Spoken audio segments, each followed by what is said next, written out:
Hey, good morning. Welcome to The Bright Side. I'm Pharmacist Ben, and thanks for joining us. 844-236-6010 is our number, as always, on The Bright Side, 844-236-6010. And as always, we love hearing from you. If you have questions, comments, or success stories you'd like to share, or if you just want to contribute to the conversation, 844-236-6010 is our number. Bottom of the hour, we'll be talking to Micki Purcell, the president and founder of Walking with Anthony. Micki is a inspiration and the lifeblood of a movement to bring awareness to spinal cord injury. Every year in the United States, some 10,000 folks have to deal with spinal cord injury themselves, and that doesn't include their parents and their friends and their loved ones. We're going to talk to Micki Purcell about her personal story, about her son. She's the author of a book called Walking with Anthony, and she's going to tell us about her personal story and how she deals with spinal cord injury and what we can all do to help other folks deal with spinal cord injury. That'll be at the bottom of the hour. Micki Purcell, and then we'll get your calls next segment, 844-236-6010. If you want to purchase longevity products, go to brightsideben.com, pharmacistben.com, or criticalhealthnews.com. You can also sign up to join the Brightside Ben team if you want to start a longevity business, have a home-based business, and help spread the word about the power and importance of a good nutritional supplement program. Check out the business opportunity by clicking on the Join the Team link at brightsideben.com, pharmacistben.com, or criticalhealthnews.com. You can also call 866-735-2470 to order longevity products or to get more information about the home-based business opportunity. That's 866-735-2470. All right, we'll get your calls next segment, 844-236-6010. We'll talk to Micki Purcell about her book, Walking with Anthony, and spinal cord injury at the bottom of the hour. We've been talking about the power of the mushroom. Mushrooms are very misunderstood. Most people, when they, aside from the mushrooms that they eat, don't necessarily think fondly of mushrooms or fungus or mold or yeast. Nonetheless, they play a very valuable and important part of the ecosystem. Without fungus, without members of the fungal kingdom, we'll say, soil nutrients will be washed away or used up. And in a way, we can think of mushrooms as kind of a holding station for macronutrients for use by plants, by trees, by other members of the plant kingdom.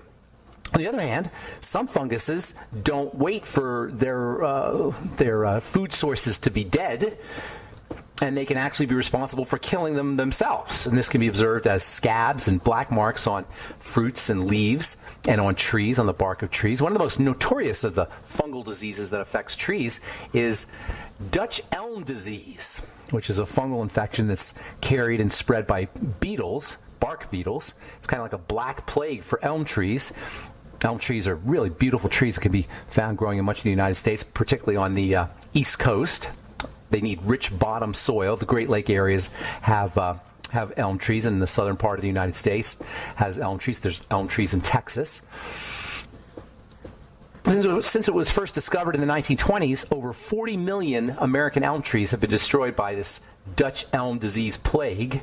It's considered to be one of the most destructive of all tree fungal infections. When a tree is infected by Dutch elm disease, whole branches will turn yellow and they will die off. Unless the infected parts of the trees are pruned off, this Dutch elm disease can spread and eventually kill the whole tree. These days they can actually inject special antifungal medications similar to Monistat or Lotrimin or Nizoral that humans use. They're in the same class of antifungals, and they're used to combat the problem. But if the tree does die, the fungus still remains, and you have to cut the tree down immediately. Then there's also funguses that produce medicines. Many of these medicinal substances are based on extracts of various fungal species, and these mushroom extracts have antiviral properties. They're used to treat HIV, some of these extracts. They're exploring some of these antiviral extracts for treating coronavirus. These extracts have antibacterial properties. They have anti-tumor properties. They're used for cancer. This is why mushrooms have been used for several thousand years as medicinal treatments for treating cancer. In China, they wrote about treating not cancer necessarily, but other diseases with medicinal mushroom extracts. This is all based on the fact that in nature, all organisms are always fighting each other. We talked about lectins in the past, and this whole idea that plants are fighting predators. Plants are fighting insects and other animals that would eat the plants, and that's why they produce these lectins. Well, it's a jungle out there. And in order to survive, living creatures, whether they're plants or whether they're animals or whether they're bacteria or whether they're funguses, have evolved molecules that help them combat other organisms, other would-be eaters of those plants or animals or bacteria or funguses. Everything's trying to kill each other and everything's trying to eat each other, and nature has provided these prey with various chemical compounds that will prevent predators from eating them. Plants have lectins, animals have acids and enzymes, bacteria produce antifungal, and fungus produce antibacterials. The most famous is one everybody's heard of. The most famous of these fungal-derived antibacterials is penicillin, which was the first antibiotic and is arguably the most important and the most significant advance. The development of penicillin was the most significant advance in the history of pharmacology. Perhaps in the entire world of medicine, it could be argued that penicillin, the development of penicillin or the discovery of penicillin, is the most impactful discovery in the history of medicine. Penicillin comes from a fungus. It comes from the Penicillium fungus. And there's hundreds of species of these Penicillium funguses. You've all seen them. It's the blue-green stuff that's on your oranges in the refrigerator. If you get your oranges from Florida, you stick them in the fridge, you forget to eat them, they're in the bottom of your drawer. You open up the drawer one day and there's a blue-green mold on it. That is the Penicillium fungus. Penicillin is found everywhere in nature, and it's fully capable of surviving in refrigerated temperatures, by the way. If you've ever opened up the fridge and reached for a slice of bread from a package that you've had for several weeks or 3 weeks, you've seen a little green bluish stuff on the top of it, a furry bluish green coat, you've seen penicillium. And this is what a guy named Alexander Fleming discovered. In 1928, he was a Scottish researcher, and he was researching molds and fungus. And he went on vacation, came back from vacation. He was actually researching, they were studying the Spanish flu. In 1928, the Spanish flu was still fresh in the minds of researchers, and they didn't know anything about antibiotics. So they were kind of studying mold and bacteria and trying to figure out what was going on with the Spanish flu. And Alexander Fleming was, like a lot of researchers, researching this stuff. And he went on vacation, and he came home after 2 weeks on vacation. He looked in his petri dish where he had these bacteria growing, and he noticed that there was this blue-green mold. And where there was blue-green mold, there wasn't bacteria. And so he got to thinking, and he said, I wonder if there's something in this blue-green mold that's killing the bacteria. Well, lo and behold, that's how penicillin was discovered. All right, I'm Pharmacist Ben. 844-236-6010 is our number. We've got lots of lines open for you. Got all our lines open for you. We've got Micki Purcell coming up at the bottom of the hour. We'll be back on the bright side right after this.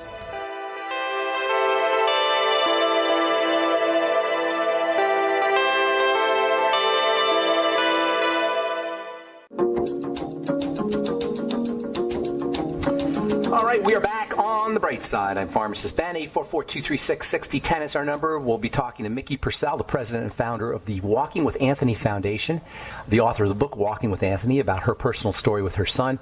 Walking with Anthony is a foundation that helps people with spinal cord injuries, which affects 10,000 plus people every year in the United States. We got Micki Purcell at the bottom of the hour, and we'll get your calls this segment, assuming we have them. So, we're talking about antifungals and antibacterials. Everything in nature is fighting each other. By the way, just reading this article is kind of interesting. A new antifungal compound that works even on treatment-resistant fungi has been discovered in the microbiome of squid. Fungal infections affect hundreds of millions of people. Reading from New Scientist magazine, which, by the way, I love New Scientist magazine. It's very, very easy to read. It's got really cool scientific articles if you're interested in that kind of thing. New Scientist is published, I think it's published in, I'm not sure where it's published actually, but you can get it on newsstands and also on the internet, New Science Weekly. Fungal infections affect hundreds of millions of people every year. They're a problem for people whose immune system is suppressed. We know that people with HIV are notoriously infected by fungi, especially fungi in the lungs, a particular fungus called Aspergillus, which we're going to talk about here in a couple of days. AIDS from David Andis, the University of Wisconsin at Madison, Professor David Andis at the University of Wisconsin-Madison, has discovered a compound, which he has named turbinmycin, inside the Micromonospora bacteria that lives with sea squirts. I'm telling you, folks, these antiviral and antifungal and antibacterial compounds, these antimicrobial compounds, are found everywhere. And we know of tens of thousands, maybe hundreds of thousands of them. They're not all used as medication. But there's so many of them in the rainforest, in the ocean, and in the guts of various animals, in trees and in herbs. Before we went to break, we were talking about the discovery of one of these incredible molds called penicillin, at least one of the extracts from the mold, the Penicillium mold. A Scottish researcher named Alexander Fleming was studying the influenza virus after 10 years or so after the end of the Spanish flu. He went on vacation, came back from vacation, he found his petri dish was covered with mold, and where they had mold, where there was mold, there were no bacteria. He started to study this thing. The idea, we didn't really know much about infection. The whole concept of infection and germs and contagion wasn't really understood until the beginning part of the 20th century. And anyway, Alexander Fleming, he was in World War I. He was a captain in the Scottish Army in World War I. And he was obsessed with discovering what exactly was causing infections. World War I was just this horrible, horrible war where hundreds of thousands of people were killed and had amputations and were infected and gangrene. And anyway, Fleming was obsessed with discovering what exactly was causing these infections and what bacteria was and what viruses were. And before he discovered penicillin, he actually discovered something called lysozyme, which is an enzyme that's found in saliva, in tears, and in the skin that has antibacterial properties. So Fleming is studying this stuff. He comes home from a 2-week vacation. He noticed that he'd forgotten to put the cover on one of his petri dishes, and when he looked at the petri dish, he saw this blue-white kind of fluffy mass on top of the petri dish, and he looked further and he saw there were no bacteria there, and he got his kind of scientific creativity juices flowing, and then he isolated the mold. He identified it as a type of penicillium, and as he researched further, he realized that this Penicillium mold was actually secreting a substance, a type of Penicillium juice, mold juice, that was able to kill bacteria. You can only imagine the kind of excitement he must have felt when it dawned on him that this mold juice was killing bacteria. He named his mold juice secretion penicillin. He won the Nobel Prize for his discovery, and the rest, as they say, is history. Today we sell lots and lots of penicillin. It's the most commonly used drug and the most commonly used antibiotic on the planet. The first patient to be successfully treated with penicillin was an English policeman who was suffering from a strep infection in the blood, and that was 1941, and thus officially began what is called the age, or the golden age, of antibiotics. And to this day, penicillin is the most widely used antibiotic on planet Earth. As important as the discovery of penicillin was and is, from a historical perspective, it was actually not the first fungally derived medicine to be discovered. The first fungally derived therapeutic, the first fungally derived medication to be discovered, was a mold secretion that was developed in China 11 centuries prior to penicillin. In about 200 BC or so. I'm sorry, in about 1200 BC or so. It was used for the spleen and the stomach and to improve digestive health. And you've all heard of this very interesting and very fascinating fungal secretion that was used to treat the digestive system and the spleen in Chinese medicine. It was also recognized to have blood purifying properties, and it was also known to improve cardiovascular health and blood circulation. It also helped facilitate the movement of blood, particularly of sticky, fatty blood. This guy named Hong Chu is credited with discovering it. Its botanical name is Monascus purpurea, and we don't call it Monascus purpurea. We actually call it red yeast rice, because it would grow on rice. Ancient Chinese would actually cultivate the mold on rice, which would then turn this crimson color, this red crimson color, hence the modern term, red yeast rice. And in the 1970s, Japanese researchers, who were especially fascinated by the medicinal properties of various organic molecules and were found in mold, Japanese researchers discovered that this red yeast rice contained a certain byproduct that could affect the biochemistry of cholesterol production. And as the decade progressed, eventually a specific compound called compactin was isolated from this mold, this red rice yeast mold.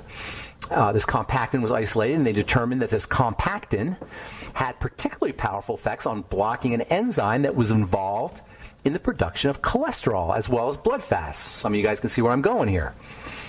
Unfortunately, compactin only exerted its anti-cholesterol effects on animals, and it was thought to have some cancer-causing properties, so they kind of put it on the back burner there for a little bit. But they got the idea that there might be some other chemicals secreted by this Monascus purpurea fungus that they might be able to use. And soon, after doing some research for a couple of years, they found another chemical in this red yeast rice called monocolin K that could block a specific enzyme known as HMG-CoA reductase.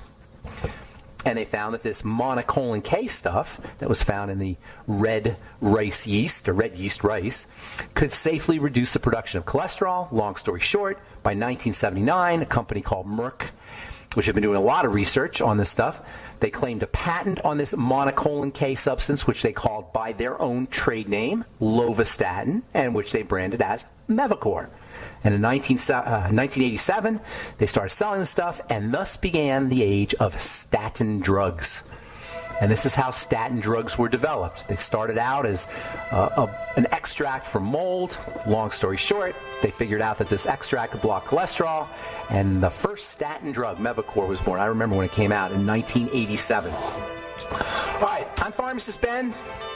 We got Micki Purcell coming up in our next segment. We're going to talk about her book, Walking with Anthony and Spinal Cord Injury.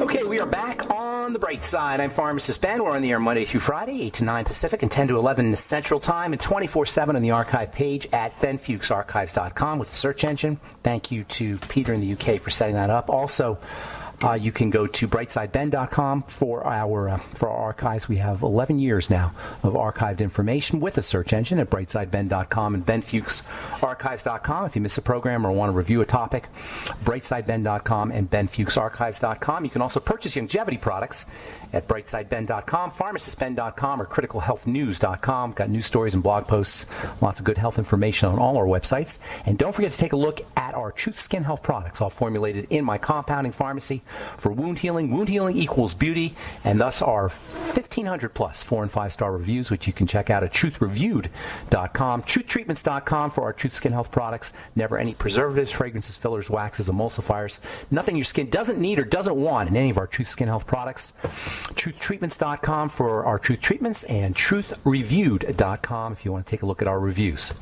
All right, I'm looking forward to speaking to our guest today. Micki Purcell is the author of a book called Walking with Anthony, A Mother's Fight for Her Son. She's also runs the Walking with Anthony Foundation, which helps folks deal with spinal cord injury. Please welcome to the bright side, Micki Purcell. Hello, Micki. Hello, how are you? I'm doing well. Thanks for joining us on the bright side. So, man, every parent's nightmare. Tell us a little bit about your story, and then we'll talk a bit about spinal cord injury. Okay, my son Anthony was 23 years old. 10 years ago, he dove in the ocean. He was at a Super Bowl in Miami. He was staying at the Shore Club, and he ran into the ocean, dove in, broke his neck, and was paralyzed from the neck down. Wow. A split of I was in L.A., and I got the phone call. I flew to Miami, and I was at his side for 7 years. He was in ICU, and they finally put him into rehab 30 days later, and I got a tap on my shoulder after being in rehab for 1 week saying, your insurance is not covering this. Tomorrow's your last day. Oh, my gosh. We were lucky. This is a parent's nightmare out there. I'm sure anyone who's had a spinal cord injury knows what I'm talking about. Insurance does not cover this horrific injury. We were lucky that we had the money to write out a check to Jackson Memorial to keep my son in there. He was no way, shape, mind, physically ready to leave the hospital. In the meantime, I researched where the best rehab was for spinal cord injury, and we found an organization called Project Walk in Carlsbad, California, and we decided to get him there as soon as possible. So we left the hospital immediately, took him to California. When I called, they said that there was a 2-month wait. I got the owner on the phone, and I'm very aggressive, and I convinced him to let us come, and I convinced him to train Anthony. So we were very lucky. We got him in there. The most important thing when you get a spinal cord injury is you've got to get rehab immediately. It's very expensive. It's $125 an hour, and you need at least 15 hours per week of rehab. And the traditional rehab in hospitals are not good enough. It's got to be an organization that specializes in spinal cord. Well, what happened was after 6 months of being in that rehab, I realized that parents didn't know what to do. They're thrown to the curb. They have no idea what to do with their loved one. Somebody has to quit work. They need to be with them. They're like infants. You carry them. You do everything. You bathe them. Anything you can think of, you have to do for that person. And when I realized that when I saw a gentleman drive up in his car with a 16-year-old in the back seat, paralyzed, and they wouldn't let him in because he didn't have the money, and he drove like 16 hours to go. My gosh. Another little boy came in with a jar of quarters just to get on the FES bike for 20 minutes. I said, something's got to be done here. So 6 months into Anthony's injury, I went home. He wouldn't leave where we were staying for a year except to go to rehab. He was too embarrassed because he was in a wheelchair. He was a athlete. He was living life to its fullest, working for our company organization, very popular. He was the kid in high school that, everybody wanted to be friends with, and now all of a sudden he's completely paralyzed and can't function. So I, coming in and seeing him on suicide stuff with his computer, I realized I got to get his mind on something else. So I said, I'm going to start a charity. We're going to start a charity, and we're going to help other people. He told me I was out of my blanking mind, and you're out of your mind. I said, Anthony, one day you're going to thank me, but we're going to help other people. You're lucky. We have the money to get you to rehab.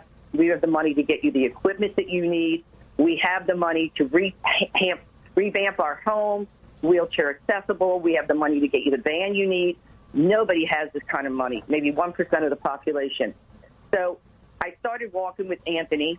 I knew nothing about charities. I dove in, and we built it into a pretty well-known organization. We've helped change the lives of about 30 people. It costs at least $500,000 for the first year just to get all the supplies you need, equipment, the home revamp. And we've done as much as we can. I get at least 30 requests a month begging me to help them. I can mentor. My son now talks people out of suicide. He's the executive director. Anthony's very involved, and this has really helped his recovery. 150% being involved in this organization. We've met very, very nice people along the way. So this is my passion. I wrote a book, Walking with Anthony, A Mother's Fight for Her Son, because it really tells you the details of what goes on behind closed doors, what goes on with the family. We were lucky. I have 10 brothers and sisters and 36 nieces and nephews. Anthony had a strong support system. His cousin flew out and lived with him, helped him rehab at home, too. I mean, it takes an army to get somebody back to more independent, healthier, and to get their life back. And I can tell you horror stories of mothers that call me crying where their son committed suicide, overdose. All their friends have abandoned them. I mean, it's very, very sad. And I really think that the medical society has turned their backs on these people in the spinal cord community. They can get healthier. They can get better mentally, physically. They can drive again. Some walk again.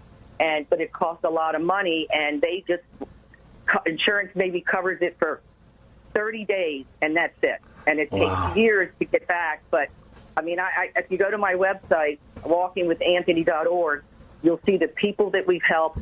You'll see the video of Anthony when he was like a vegetable when this happened. He couldn't move an inch. today, he's lifting 120 pounds. His upper body is completely back. When this happens, you lose your hands. His hands are back. He doesn't even look like he had an injury, but he's one of the lucky ones. So we are on a mission to help as many people as we can. We can't now during COVID, we can't have our fundraisers, which is really hurting us.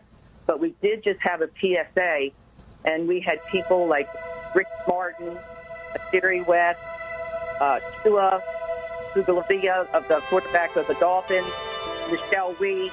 So we had some really good people involved in our PSA. We got to take a commercial break. But when we come back, I want to ask you a few more questions about your son. How old is he, by the way, now? He's 30. He's 30? He just had a birthday. All right, Micki, we got to take a break. We'll be right back with Micki Purcell, Walking with Anthony. All right, we're back on the bright side. We're talking to Micki Purcell. Her book is Walking with Anthony, website walkingwithanthony.org. Micki, your son is 30 years old. Did I hear you say that you can't even tell that he's injured? He's 32 years old. And, if you looked at him sitting in the wheelchair, he looks totally able. Wow. Yeah, and he's a true inspiration. So what do people... Go ahead. Go ahead. What do people do? I mean, you have the resources. What do people do when they don't have the resources? It's a horrific situation. A lot of them stay in bed all day because they can't do anything. They get very ill. They have infections. They get bed sores. It's terrible. I mean, every person we have helped has progressed dramatically. And, on our website, for example, we have a bride that dove in the ocean on her bachelorette party. She was playfully tossed in the ocean, and she had a severe spinal cord injury.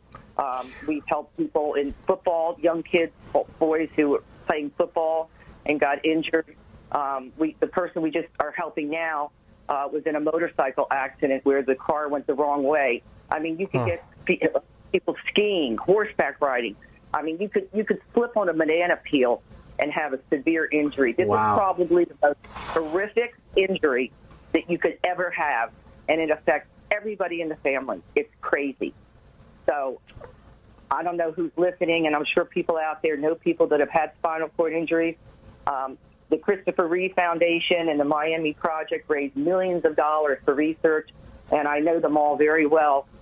We are one of the very few charities that help someone right away get help. The person that we're helping now, and I know every rehab in the country, so if somebody got hurt, in Florida, I know where to send them. If they get hurt in L.A., Chicago, I know all the really, really good rehabs out there. But the person that we're helping now, he's been in rehab now, I would say, 2 months and he can lift his arm. Now, that's a huge accomplishment that he can. And when I just saw him, I just visited him, he hugged me. He could have never hugged me before.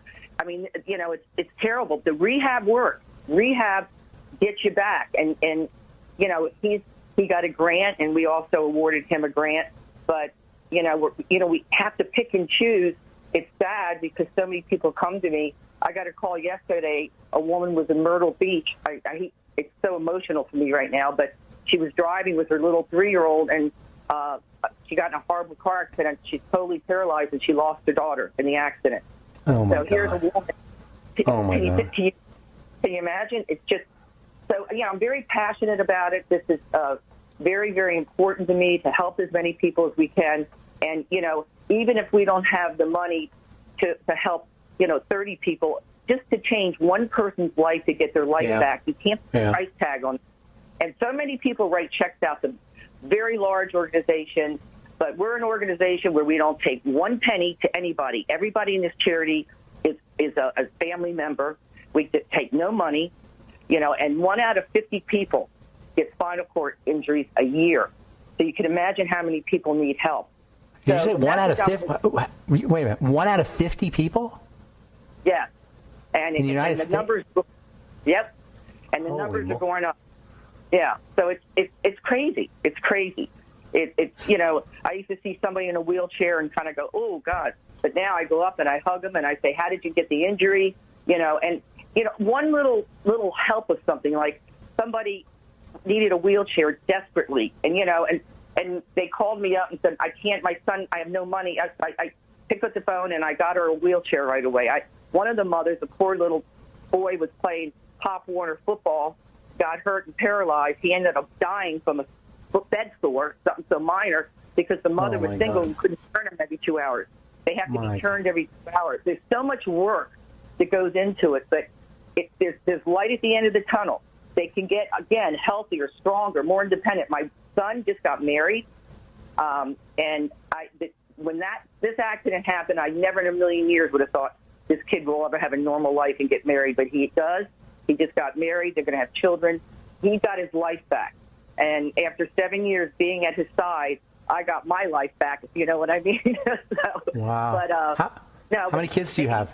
How many kids do you have? I have 2 kids, a daughter and Anthony, and I have 3 grandchildren. And what I wanted to mention is that my daughter, Jennifer, she lives in Florida, and she's very involved in raising money.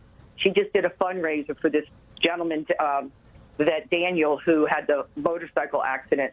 Single mother. He was in a hospital for 2 months. They never did anything for him. I found out about it. I flew here, went into the hospital, got an ambulance to take him up to Brooks Medical in Jacksonville, where he started intensive rehab. See, nobody knows what to do. They have no education. They don't have a book. This is a manual for if you get hurt with a spinal cord injury. Nobody knows what to do. So I'll take phone calls all day long and tell people what to do. I may not be able to help them with money, but I can help them with resources. I can be there for them. They're lost. It's a horrible, horrible situation. That's terrible. That is so terrible. So if people want to help you out, what do they need to do? They need to go to our website at walkingwithanthony.org, and the PSA is on the front page. You can see the PSA we just did, which is really cool. And they scroll down to the bottom of the page and click on our website, because the PSA is still going on, and they can donate. That's the help we need. We need money, and we need lots of money. So, again, helping one person get their life back, you can't put a price on it. So this isn't like them dying of cancer or having a terminal disease. They can live. They can get better. They can have their life back. Mm-hmm. So I also encourage you to go to my website and look at the people I've helped. Look at Anthony's video when he was a vegetable and what he is today. You're going to be amazed his progress. So wow. There's help. We need help. We can get these people back. And with the COVID, they're in bigger danger. They're compromised. If one of these people gets sick with COVID, it's not good. So we need help. And how do people buy my book's going to be on Amazon. And, Walking with Anthony, A Mother's Fight for Her Son. I think it's very inspiring. All of your parents out there know that if your kid's happy, you're happy, and you would do anything for your children. But I think that this book is an easy read. It's a good read. It really gives you the insight of what really goes on when this horrible injury occurs. How about if people have somebody in their lives that has a spinal cord injury and it's already occurred and they're in the middle of it? Can you help them if they've already? It's not like a fresh injury kind of thing. Oh yeah. I have. There's people I know that are 10 years in that start rehab. It's never too late. Never too late. How do they get a hold of you? How do they just email you, or how do they contact you? But they can email me, or they can contact me. If I gave you my phone number and email, you want me to do it right now? Sure.